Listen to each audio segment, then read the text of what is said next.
Hello दोस्तों, मेरा नाम है सुमित चौधरी और आज मैं फिर से एक और कहानी लेकर के हूँ आप सबके लिए। और जो कि स्कूल की बहुत ही प्यारी सी लव स्टोरी है। तो चलिए शुरू करते हैं।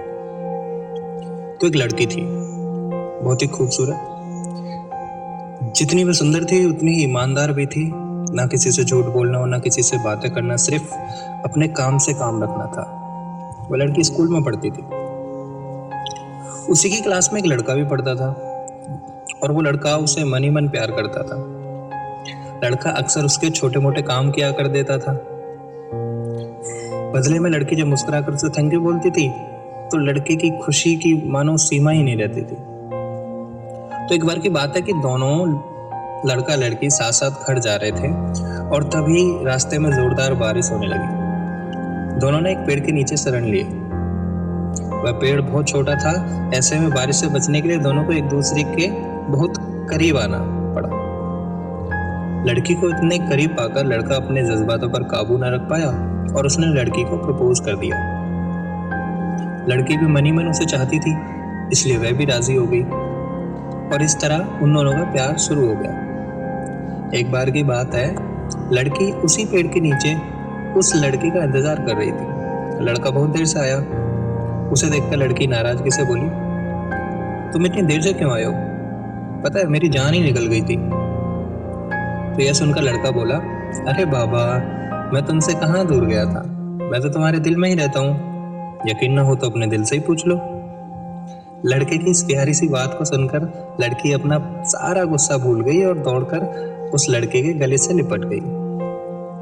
तो एक दिन दोनों उसी पेड़ के नीचे बैठे बातें कर रहे थे और लड़का उसकी गोद में सर रख करके लेटा हुआ था।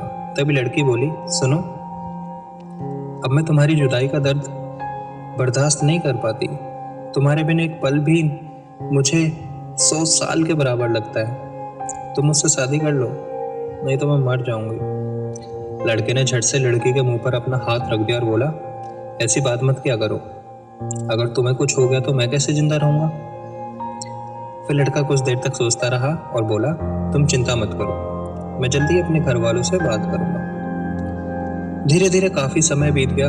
एक दिन दोनों उसी पेड़ के नीचे बैठे हुए थे और उस समय लड़के का चेहरा थोड़ा उतरा हुआ था। लड़की के पूछने पर वह रुआसा होकर बोला, सुनो, मैंने अपने घर वालों को बहुत समझाया, लेकिन वह हमारी शादी के लिए तैयार नहीं है। उन्हें मेरी शादी कहीं और तय कर दी है। तो यह सुनकर लड़की का तो मानो कलेजा फट पड़ा। उसका मन हुआ कि वह जोर जोर से रोए, लेकिन उसने अपने जज्बातों पर काबू पा लिया और बोली, मैं तुमसे सच्चा प्यार करती हूँ, मैं तुम्हें कभी नहीं भुला सकती। लड़का बोला, प्लीज मुझे माफ कर देना, वैसे अगर तुम चाहो तो हमेशा के लिए हम दोस्त रह सकते हैं। यह सुनकर लड़की जोर जोर से रोने लगी और उसने लड़के को समझाया और दोनों एक साथ रोते हुए अपने अपने घर चले गए। देखते ही देखते लड़के का शादी का दिन आ गया। लड़के को यकीन था कि उसकी शादी में उसकी दोस्त जरूर आएगी, पर ऐसा नहीं हुआ। लेकिन लड़की का भेजा हुआ एक गिफ्ट उसे जरूर मिला। लड़के ने कांपते हुए हाथों से उसे खोला और उसे देखते हुए वह बेहोश हो गया। गिफ्ट में पैक कुछ नहीं बल्कि खून से लथपथ लड़की का दिल रखा हुआ था और साथ ही एक चिट्ठी लिखी हुई थी, अरे पागल, अपना दिल तो ले जा, वरना अपनी पत्नी को क्या देगा। तो किसी के लिए प्यार टाइम पास होता है तो किसी के लिए जिंदगी से बढ़कर। अगर किसी से प्यार करना है तो ताउम्र निभाना, वरना क्या पता आपका हाल भी कुछ इसी तरह हो जाए। उसकी सारी जिंदगी पछतावे और अफसोस में घुट घुट कर कटती रही। खैर दोस्तों, ये कोई सच्ची कहानी नहीं है, ये एक लिखी हुई कहानी है। तो don't be serious about this. सिर्फ एक इंटरेस्टिंग स्टोरी लगी इसलिए मैंने इसको रिकॉर्ड कर लिया। सो जानना चाहूँगा कैसी लगी ये कहानी, कमेंट करके ज़रूर बताना। Thank you.